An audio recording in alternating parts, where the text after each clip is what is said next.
Shortly after World War I, Ford Motor Company's production was being hampered by three problems related to putting glass into cars.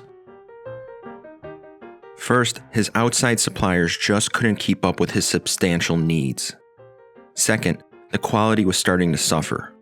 But, more importantly, the price had shot up from 30 cents a square foot to $1.50 a square foot. This forced Henry to get into the glass business.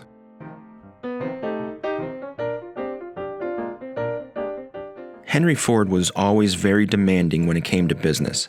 He knew what he wanted and he knew how to get it. In the early years of the company, Ford was using various outside manufacturers to supply most of the components for his cars. The earliest Fords were famously assembled from Dodge Brothers engines and transmissions.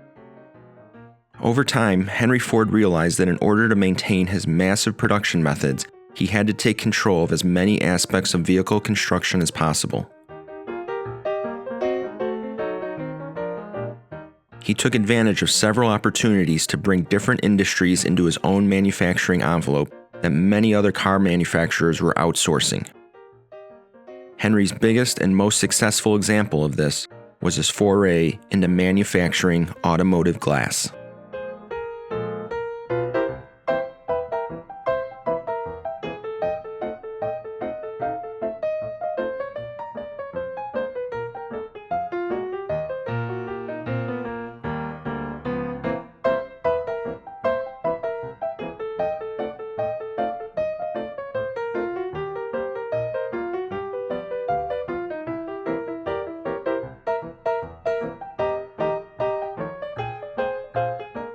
In 1921, Ford opened a glass plant in the Highland Park complex, which was followed by plants at the Rouge and Twin Cities factories.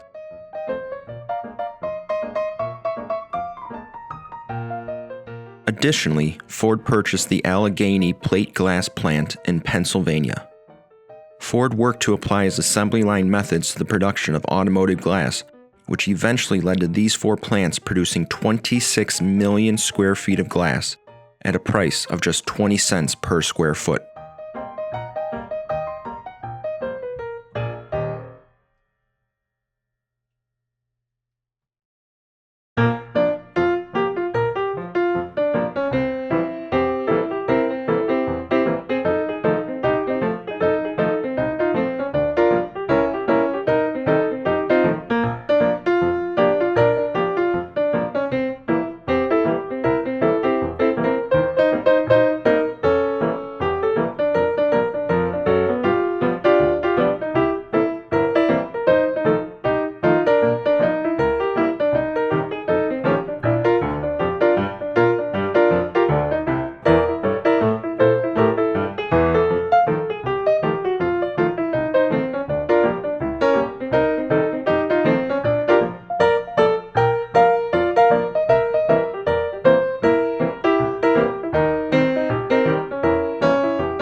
Harold Hicks was the chief engineer of Ford's Tri-Motor division.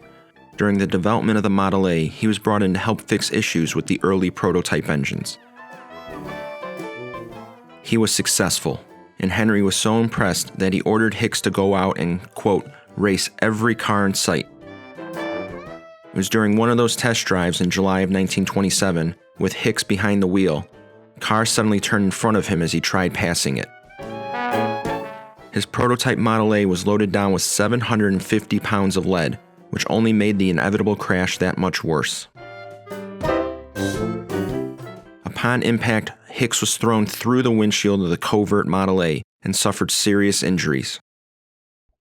Henry and Edsel immediately decided that the new Ford was going to come standard with safety glass windshields, something that would be a first for the industry.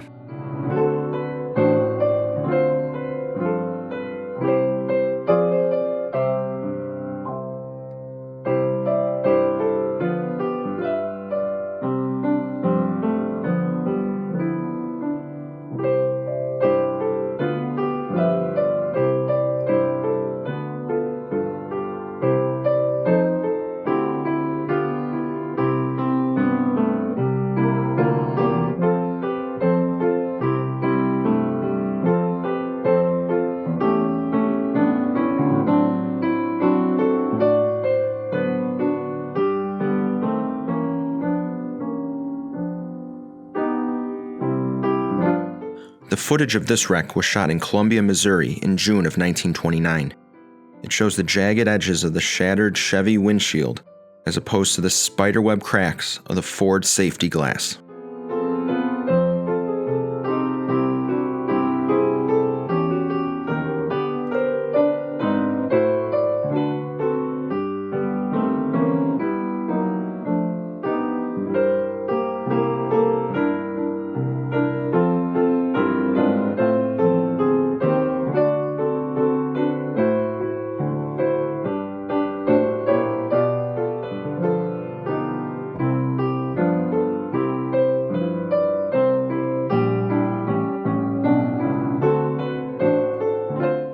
We hope you enjoyed watching this video. As always, we hope you continue to enjoy a Model A.